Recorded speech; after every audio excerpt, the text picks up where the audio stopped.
করতে সুবিধা হয়। এবার লোকনাথ গোস্বামী তো বুঝতে পারছেন না মেয়ে তার সেবা করছে, লুকিয়ে লুকিয়ে দিয়ে সেবা করছে, তাই তিনি বারবার বিরক্ত হচ্ছেন। তিনি কারোর সেবা চান না, এই জন্য কিন্তু তিনি কাউকে দীক্ষা দেন না। কিন্তু নরোত্তম লুকিয়ে লুকিয়ে সেবা করে চলেছে। একবার একটা গুরুত্বপূর্ণ বিষয় নরোত্তম খেয়াল করল। গুরুদেব যখন বাঁচছে যান, মলত্যাগ করতে যান, যমুনায় স্নান করে তিনি কিন্তু আঙ্গিকে বসে যান। যেহেতু সূর্য ওঠার আগে মানে অন্ধকার বাঁচছে যান, এবার কোনো কোনো দিন তীরে উঠতে গিয়ে মলের উপর পা পড়ে যায়। আবার যমুনায় গিয়ে স্নান করে, আবার হয়তো তীরে উঠতে গিয়ে মলের উপর পা পড়ে যায়, আবার স্নান করে। এইরকম করে মাঝের মধ্যে 2-3 বারের বেশি স্নান হয়ে যায়। নরোত্তম কিন্তু এই জিনিসটা তো ঠিক নয়, বয়স্ক মানুষ মাঝের মধ্যে 2-3 বারের বেশি স্নান হয়ে যাচ্ছে, এইটা তো ঠিক নয়। এইবার নরোত্তম লুকিয়ে লুকিয়ে যে সেবা করছে, গুরুদেব যখন বাঁচছে যান, উনি মলত্যাগ করেন। গুরুদেব চলে যাওয়ার পরে নরোত্তম সেইখানে এসে নিজ হাতে সেই মল পরিষ্কার করে। এটা একই নয়, দিনের পর দিন যখন এই সেবা করে চলেছে। একদিন লোকনাথ গোস্বামী মনে মনে চিন্তা করছে, আগে তো মাঝে মধ্যে আমার হলে পা পড়ে যেত, এখন তো সেরকম কিছু হচ্ছে, তাহলে কি এটা কেউ সেবা করছে? আর এই মল যদি তৃণার ভিতরে ভক্ষণ করে, এইরকম করে পরিষ্কার করে দেওয়া থাকে। লোকনাথ গোস্বামী মনে মনে চিন্তা করে, তাহলে এটা কি কেউ সেবা করছে? আমাকে তাহলে দেখতে হবে কে লুকিয়ে লুকিয়ে সেবা করছে। একদিন লোকনাথ গোস্বামী তিনি যমুনায় স্নান করে একটা গাছের আড়ালে লুকিয়ে রইলেন। এটা কে সেবা করছে দেখবার জন্য। তিনি দেখলেন যখন তিনি যমুনায় স্নান করে গাছের আড়ালে লুকিয়ে রয়েছেন, সেই সময় নরোত্তম সেখানে এসে নিজ হাতে সেই মল পরিষ্কার করে। এই দৃশ্য দূর থেকে দেখছেন লোকনাথ গোস্বামী। তিনি আর দাঁড়িয়ে থাকতে পারলেন না, ছুটে এসে নরোত্তমকে ধরে ওরে নরোত্তম, আমি কাউকে দীক্ষা দিই, আমি কেন দীক্ষা দিই না জানি? আমি যদি কাউকে দীক্ষা দিই, সে আমার সেবা করবে, আর সেবা করলে আমি তার কাছে ঋণী হয়ে যাব।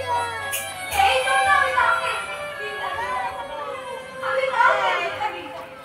কিন্তু তুই আমার কাছে দীক্ষা না নিয়ে তুই আমার এমন করে সেবা করবি, ওরে বাবা, আমি তো তোর কাছে তুই আমায় জন্মে জন্মে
সঙ্গীত আচার্য রয়েছে,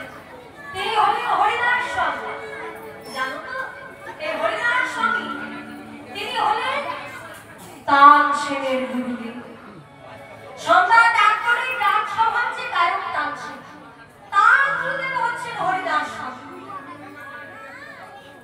তানসেনের গুরুদেব বলে একদিন সম্রাট আকবর বলেছিলেন, তানসেন তোমার গুরুদেবকে এনে গান করাতে গেলে কত টাকা দিতে হবে? তখন তানসেন বলেছিলেন, আপনি আমাকে টাকা দিন, টাকার বিনিময়ে আমার কাছ থেকে গান শুনতে পারেন, কিন্তু টাকার বিনিময়ে আমার গুরুদেবের সেই রাজসভায় গান আপনাকে শোনাবেন।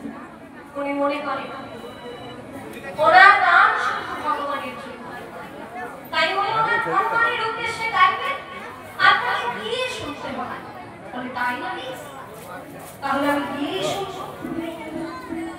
তখন সম্রাট আকবর তানসেনের সঙ্গে গিয়ে লুকিয়ে লুকিয়ে হরিদাস স্বামীর গান শুনেছিলেন এবং সেই গান শুনে বলেছিলেন, তানসেন তোমার বাড়ি তো আমি বিভোর হয়ে যাই, কিন্তু তোমার গুরুদেবের গান শুনে তো দেখছি বৃন্দাবনের পশু পাখি পর্যন্ত বিভোর হয়ে যাচ্ছে। কি গান?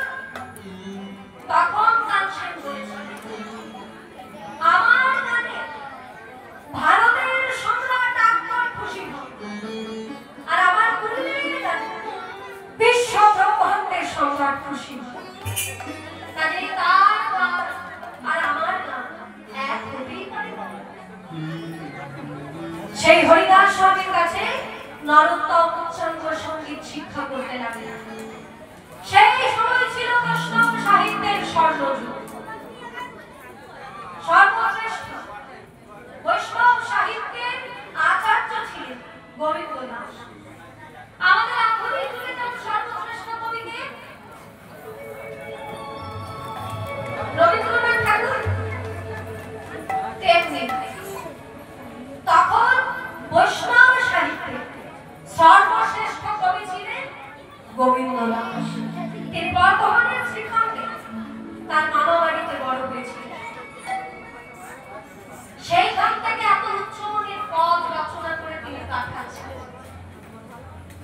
সেই রকম একটি পদ নরোত্তমকে দেখালেন, দেখো নরোত্তম, বাংলা থেকে গোবিন্দ দাস তোমার জন্য পদ পাঠিয়েছে। নীল রত্নাকিয়ে নব ঘন ঘন, নখিলে নখিল সেন অঙ্গছাড়া। গোবিন্দ দাস লিখেছেন,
ওই কথাগুলো কিন্তু তুমি শেষ করে দিও।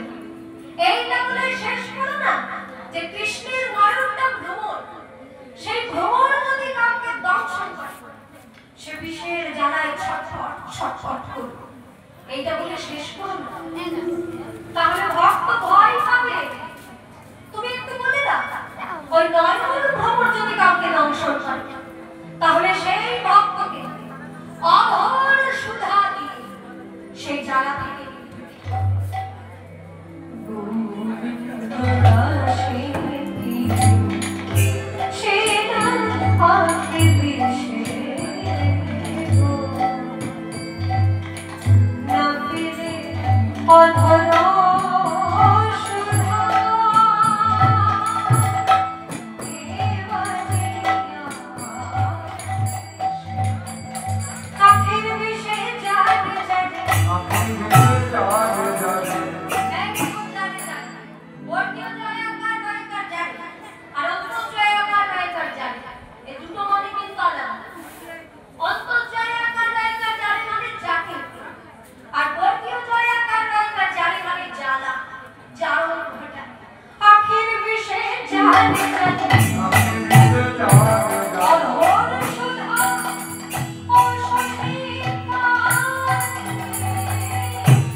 ধ্যান করে তুই দেখবি তুই ভুরুর মাঝখানে আলো দেখতে পাচ্ছিস, সেই আলোর মধ্যে দেখবি কুঞ্জ বন দেখতে পাচ্ছিস, সেই কুঞ্জের মধ্যে দেখবি রাধা কৃষ্ণ দেখতে পাচ্ছিস।